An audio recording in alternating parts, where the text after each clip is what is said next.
আচ্ছা, এখানে বলা হচ্ছে রাজু এবং রনির একত্রে ৬৯০টি লিচু আছে। রাজু অপেক্ষা রনির ৮৬টি লিচু কম আছে।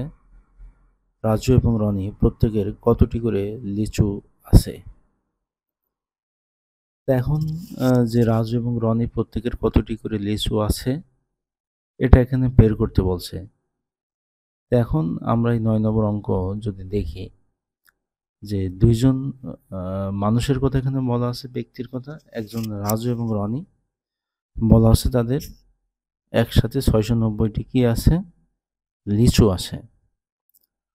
এখন বলা হচ্ছে রাজু অপেক্ষা রনির ৮৬টি লিচু কম আছে। রনির কম আছে, তাহলে রাজুর অবশ্যই বেশি আছে। এক্সাক্ট বলা হচ্ছে না যে রাজুর কয়টা আছে আর রনির কয়টা আছে, এটা কিন্তু বের করতে হবে আমাদের। হ্যাঁ, তো আমরা এটা বিভিন্নভাবে এই লিচুর সংখ্যা আমরা বের করতে পারি যে রাজুর কাছে কয়টা আছে আর রনির কাছে কয়টা আছে, এটা কিন্তু আমরা বের করতে পারি। তো আমরা প্রথমে ধরি এই যে রাজু অপেক্ষা রনির এতটি লিচু কম আছে, তাহলে যদি আমরা ধরি যে রাজুর যে লিচু আছে,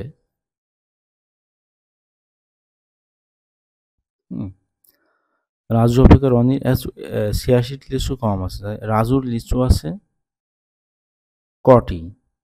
হ্যাঁ, ক একটা অজানা প্রতীক, আমরা জানি যে কয়ের মান যে কোনো সংখ্যা হতে পারে। এটা ৫, ১০, ১, এরা বিভিন্ন সংখ্যা হতে পারে, এটা ধরে নিলাম। তাহলে রাজুর লিচু আছে কটি? তাহলে রনির, এখন বলছে রাজু অপেক্ষা রনির ৮৬টি লিচু কম আছে, তাহলে রনির লিচু আছে হচ্ছে ক, মানে রাজুর থেকে কম আছে ৮৬টি। তাহলে রাজুর ছিল হচ্ছে ক আর কম আছে হচ্ছে ৮৬টি, এই জন্য বিয়োগ দিলাম। হ্যাঁ, তাহলে রাজুর লিচু আছে কটি? তাহলে রনির হচ্ছে রাজুর চেয়ে ৮৬টা কম, তাহলে রাজুর লিচু আগে লিখলাম লিচুর সংখ্যা আর বিয়োগ দিয়ে ৮৬ দিলাম। তাহলে প্রশ্ন মতে আমরা লিখব যে রাজু এবং রনির দুইজনের একত্রে লিচু আছে হচ্ছে ৬৯০টি, রাজু এবং রনির। তাহলে রাজুর লিচু আছে হচ্ছে ক আর রনির হচ্ছে ক বিয়োগ ৮৬, এই দুইটা একসাথে আমরা লিখবো আর কি, ক যোগ ক বিয়োগ ৮৬। হ্যাঁ, তো প্রথম হচ্ছে ক হচ্ছে রাজুর লিচুর সংখ্যা আর হচ্ছে ক বিয়োগ ৮৬, এটা হচ্ছে রনির লিচুর সংখ্যা। দুইটা লিচু একসঙ্গে কত? ৬৯০। হ্যাঁ, তাহলে আমরা প্রশ্ন মতে দুইটা জিনিস কিন্তু লিখলাম। তাহলে আমরা এই যে ব্র্যাকেটটা উঠাই দিলাম যে রাজু আর রনি লিচুর সংখ্যা ক যোগ ক বিয়োগ ৮৬ সমান ৬৯০। তাই এটা আমরা ক্যালকুলেশন করব যে এখানে দুইটা ক আছে, তাহলে একটা ক আর একটা ক আমরা লিখবো হচ্ছে ২ ক। হ্যাঁ, ক যোগ ক সমান ২ ক বিয়োগ ৮৬ সমান ৬৯০। এখন আমরা একটু দেখি, এই যে উপরে লিখলাম, এখানে জায়গা নাই তো আর, তাহলে ২ ক বিয়োগ ৮৬ সমান ৬৯০। এখানে যে কাজটি আমাদের করতে হবে, এই যে ক এর মান কিন্তু বের করতে হবে। আমরা ক এর মান কত জানি না কিন্তু, এই জন্য এটা বাম পাশে রাখতে হবে। ২ ক সমান এই যে ৮৬টা সমান চিহ্ন ওই পাশে যাবে, তাই ৮৬ আগে বিয়োগ ছিল ওই পাশে গিয়ে যোগ হবে। তাহলে ৬৯০ যোগ ৮৬ বা ২ ক সমান ৬৯০ সাথে ৮৬ যদি যোগ হয়, যোগ করে দিতে হবে। তাই ৮৬, ৬ আর ০ যোগ করি ৬ হয়, আর ৮ আর ৯ যোগ করলে ৭ হয়, ১৭ ৭ হাতে ১, হ্যাঁ, ৬ আর ১ ৭। তাই ২ ক সমান ৭৭৬। তাহলে শুধু ক সমান কত হবে? শুধু ক সমান আমরা একটু দেখব যে আসলে কত হয়।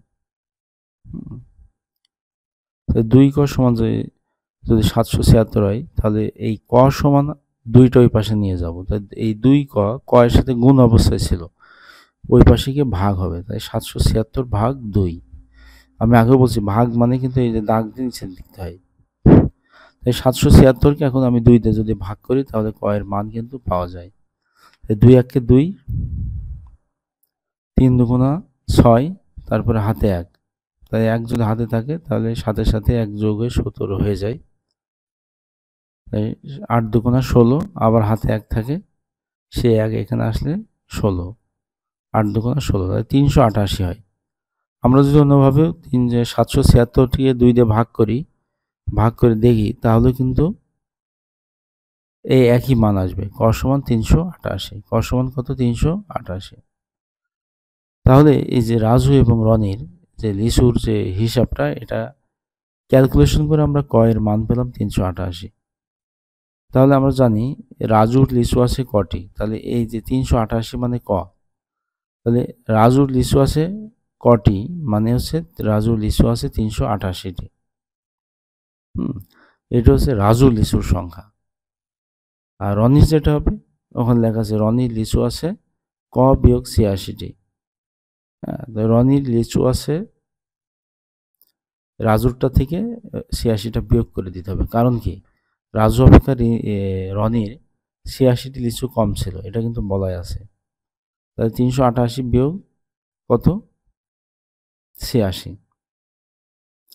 তো তোমরা অঙ্কটা সুন্দরভাবে করবে, এখানে ধরে নাই তো, এই জন্য আমি হচ্ছে এই যে সাইডে করে দিছি আর কি।